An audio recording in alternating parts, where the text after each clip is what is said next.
The centre of a circle lies on the line x minus 2y minus 1 equals 0. Let's see this line in GeoGebra. I just typed it in here. The x-axis and the line y equals 6 are tangents to the circle. Find the equation of this circle. Let's look at the line y equals 6. Now this is a horizontal line passing through 6 on the y-axis. So all the points on this line have a y value that is 6. So this circle touches the x-axis and touches this line y equals 6. That means that the diameter of the circle must be 6 units. If the diameter is 6, the radius is 3.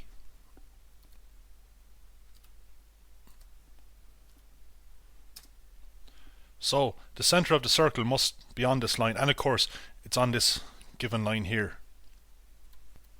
So the y coordinate of the centre of the circle is 3. So here's the situation. So to find the x value of this point, we have to let y equal 3 in the equation of this line. See, this point has to satisfy this equation. So if we do this, we get x minus 6 equals 1, from which we get x equals 6 plus 1, which is 7. Here is the circle. We have the centre. The radius is 3. That's half of 6. So now we can get the equation of this circle. So here is the formula for the equation of a circle. Any circle centred hk with radius r. In this case h is 7 and k is 3. r is 3. So we get x minus 7 squared plus y minus 3 squared equals 3 squared is 9. You could leave it like this.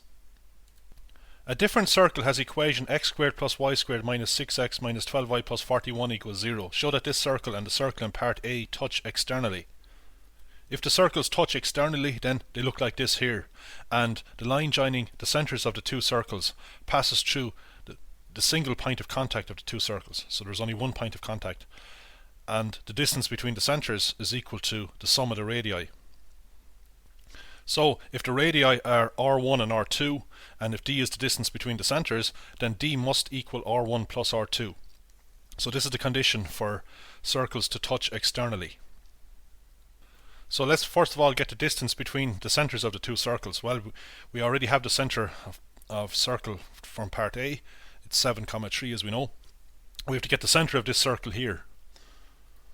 We know that any circle has this form: x squared plus y squared minus 2hx minus 2ky plus c equals 0, where h and k are the coordinates of the centre. So we just compare this given circle here to this general form. Minus 2h is minus 6, so h must be plus 3.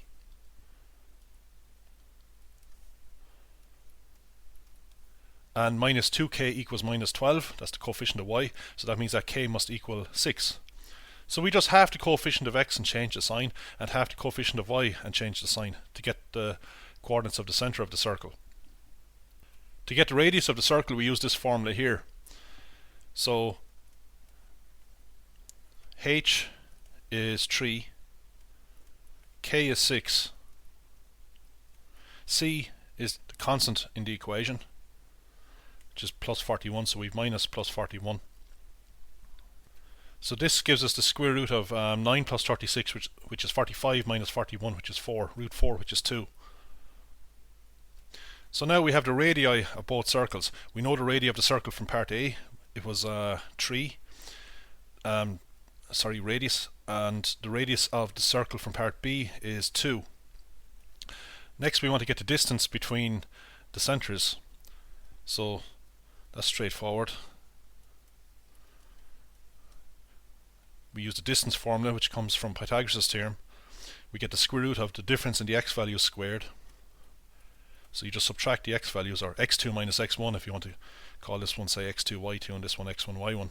Actually, it doesn't matter which order we do the subtraction in, because it'll work out the same when we square. Then we have the difference in the y values, 3 minus 6. This is going to give us root 4 squared plus 3 squared. That's root 16 plus 9. That's root 25, which is 5. So we see that the distance between the centres is equal to the sum of the radii. So if you want to call this one R1 and this one R2, you know, the distance d is 5, and that's equal to 3 plus 2. So if the distance between the centres of the two circles equals the sum of the radii, then the circles must touch at one point, and they also touch externally. So the circles must look like this picture here. Now let's see the two circles. So I've just entered in the equation of the second circle. There it is, and you can see it touches at one point.